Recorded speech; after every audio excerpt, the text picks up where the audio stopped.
Okay, so before we start, it's this beautiful man's birthday today, and by today I mean the day I'm filming this video, which is February 5th. Happy birthday, Darren. Hope you have an amazing day. Thank you for being amazing.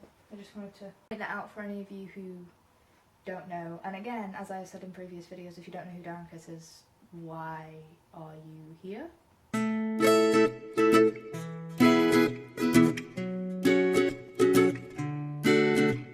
Hey, howdy, hello. So anyway, like I said in my last video, today we are getting back on track. And I wanted to talk to you about postmodernist literature, which is my absolute favourite concept. Things about to get wild, so hold on to your pencils, lamos.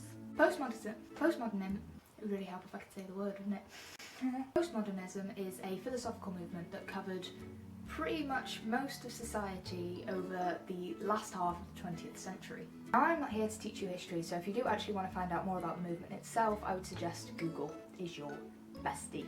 In layman's terms, postmodernism is essentially about screwing the rules. Everything from science to art to literature essentially thought, hey, right, what we're going to do is we're going to look at all these rules that we've made over a certain amount of time, and we're going to think, what if we broke all of them?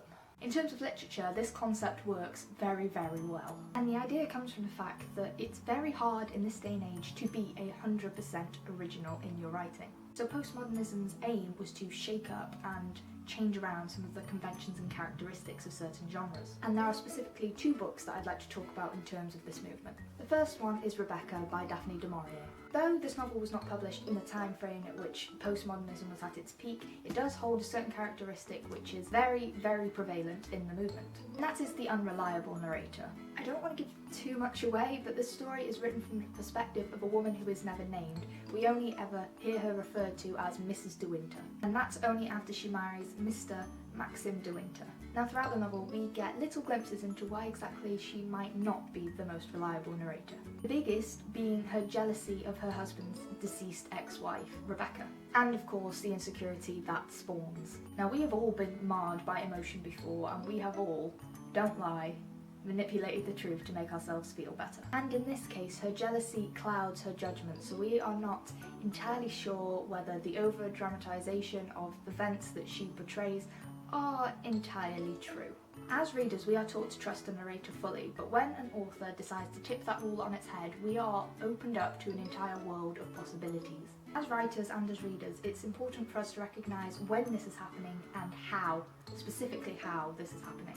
And it's by doing this, it's by observing craft, that we understand and learn the tips and tricks to make a novel original, to make it interesting for an intelligent reader, but also how to keep it authentic. The next novel I want to discuss, I thought I had with me, and it turns out I don't, which sucks. It's the novel that introduced me to postmodernism. It's my favourite example of postmodernism, and that is Atonement by Ian McEwan. Now, I don't want to give too much away in this video, but honestly, to discuss this novel, I'm going to have to talk about the ending. So if you don't want spoilers, then click here and it will take you to the next part of this video. The postmodern aspect of this novel actually lies in its ending. It relies on the deceit of the reader and the absolutely dick move of Ian McEwan in pulling the rug out from under our feet. If you hadn't gathered yet, I'm really not over that yet, and I studied it 3 years ago, so good luck. To put things simply, the end of the novel actually reveals that at least a good half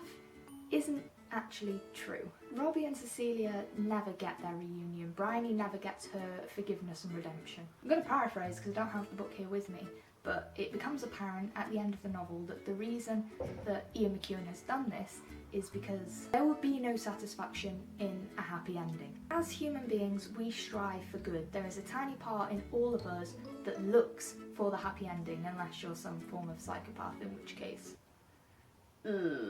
So when that happy ending is pulled from under us so ruthlessly, we can't help question exactly why it is we look for it in the first place. Is it the satisfaction? Is it the knowledge that everything comes to a happy ending? Does that give us some kind of completion? Now, personally, I really enjoy endings like this. I enjoy being shocked. I enjoy having the rug pulled out from under my feet. And the impressive thing about Atonement is that it's not just the shock factor. The way in which the novel is set up means that after the inevitable shock wears off, you understand. And honestly, that's a very impressive thing for a writer to achieve.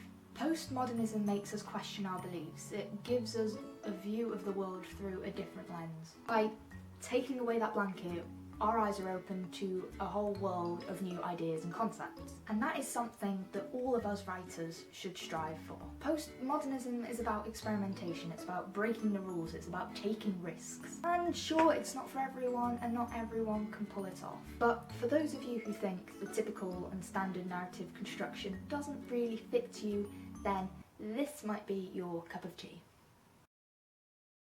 I hope this was helpful. I'm going to leave a few links below if you want to really look into postmodernism as a concept. Like I said, it is something that covers our whole society. It's not just a movement in literature. I tried to be as concise as I could, but there is so much more to postmodernism if you have the time to really invest in it. Keep writing, stay fabulous, and I'll see you all soon.